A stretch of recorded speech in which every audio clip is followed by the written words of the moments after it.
لوگ سمجھتے ہیں کہ جو ہے دیوبندی اور سنیوں میں صرف ان چیزوں کا اختلاف ہے کہ دیوبندی فاتحہ نہیں کرتے، دیوبندی کھڑے ہو کے سلام نہیں پڑھتے، دیوبندی مزارات اولیاء پہ نہیں جاتے ہیں، اور سنی جو ہے کھڑے ہو کے سلام پڑھتا ہے، نعت پڑھتا ہے اور مزارات اولیاء پہ جاتا ہے، عرس مناتا ہے، چادر چڑھاتا ہے۔ ان سب وجہوں کو، یہی سب وجہ ہے جو اصل اختلاف ہے، ایسا عوام کو لگتا ہے، لیکن یہ حقیقت نہیں ہے۔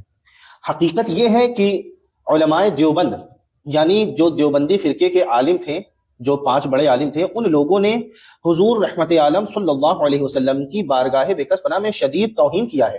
یہ اصل وجہ ہے اختلاف کی۔ ان لوگوں نے معاذ اللہ رب العالمین یہ بات بولی کہ حضور علیہ الصلوۃ والسلام کو جیسا علم ہے اس سے زیادہ علم شیطان لعین کو ہے، معاذ اللہ رب العالمین۔ یہ بات اپنی کتاب میں لکھی۔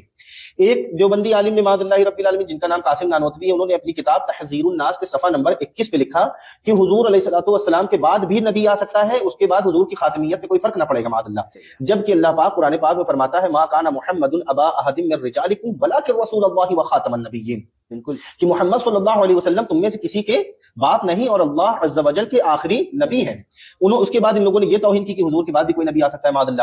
اور ان لوگوں نے معاذ اللہ رب العالمین حضور کی ایسی توہین کی۔ کسی ایک اشرف علی تھانوی، اس نے لکھا کہ نماز میں حضور کا خیال آ جائے اس سے اچھا ہے کہ جو ہے گدھے بیل کھچر کا خیال آ جائے، معاذ اللہ رب العالمین۔ ایسی بات انہوں نے اپنی کتاب میں لکھی، حتیٰ کہ ان لوگوں کا یہ بھی عقیدہ ہے کہ اللہ پاک جھوٹ بول سکتا ہے، جبکہ اللہ عز و جل تمام عیب سے پاک ہے، اور خود قرآن پاک میں فرماتا ہے کہ اور اس سے سچی کس کی بات ہے۔ اور یہ لوگ کہتے ہیں معاذ اللہ کہ اللہ پاک جھوٹ بولنے پر قادر ہے، اللہ پاک جھوٹ بول سکتا ہے۔ تو یہ اصل اختلاف کی وجہ ہے۔ یہ تمام باتیں جو ان لوگوں نے معاذ اللہ اور رسول کی شان میں توہین کیا، اس وجہ سے یہ دائرہ اسلام سے خارج ہے، اور اسی وجہ سے ان سے اختلاف، اور اسی وجہ سے یہ مسلمان نہیں۔ واللہ تعالی اعلم۔